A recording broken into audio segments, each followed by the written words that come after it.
देखो, जब राम जी की शादी हो रही होती है तो राम जी जो है वो बड़े हैं और जानकी जी हैं वो छोटी साइज में छोटी है। अब जानकी जी जो है वो बेचारी उछल रही हैं, मतलब किस तरह से कोशिश करें कि राम जी को वरमाला पहनाए जाए। तो मिथिला की जो नारियां हैं वो राम जी से प्रार्थना क्या कर रही हैं, वो क्या कह रही हैं।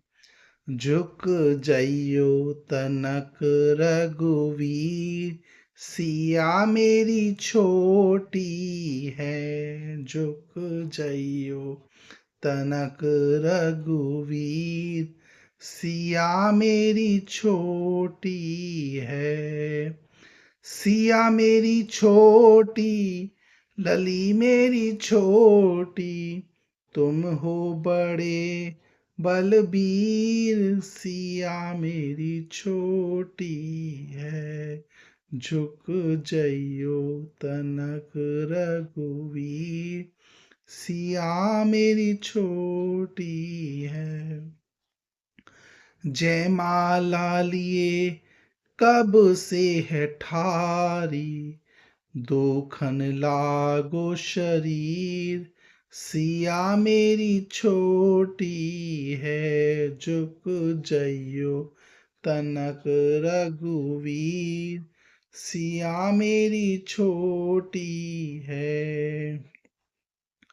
तुम हो तुम हो तुम तो हो राम जी अयोध्या के राजा, हम हैं जनक के गरीब, सिया मेरी छोटी है।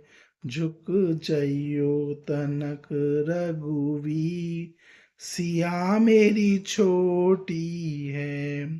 अब जब ये सब हो रहा था, जो प्रार्थना कर रही थी मिथिला की रानी, मथुरा की नारियां, तो पर राम जी तो बिल्कुल स्ट्रेट बिल्कुल खड़े हो गए। राम जी तो बिल्कुल नहीं झुकना चाह रहे थे, क्योंकि कहा जाता है कि विवाह के समय जो झुक गया वो झुक गया। तो राम जी बिल्कुल सीधे खड़े हैं। अब लक्ष्मण जी को समझ नहीं आए क्या करें, और जानकी जी माला पहनाना चाह रही हैं और राम जी पहन नहीं पा रहे हैं। तो लक्ष्मण जी ने जानकी जी एक चालाकी करी, वो राम जी के पैरों के आगे लेट गए। और जब लक्ष्मण जी लेट गए तो राम जी झुके, जिससे कि लक्ष्मण जी को उठाए अपने भाई को। और जैसे ही उठाने की कोशिश करी तो जानकी जी ने उस समय राम जी को जयमाला पहना दी।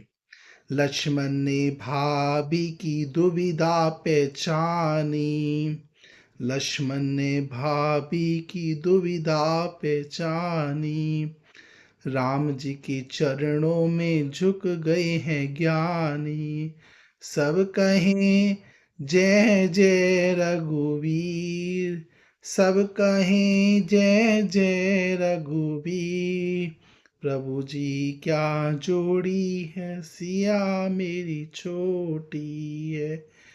झुक जइयो तनक रघुवीर, सिया मेरी छोटी है। झुक जइयो रनक रघुवीर, सिया मेरी छोटी है।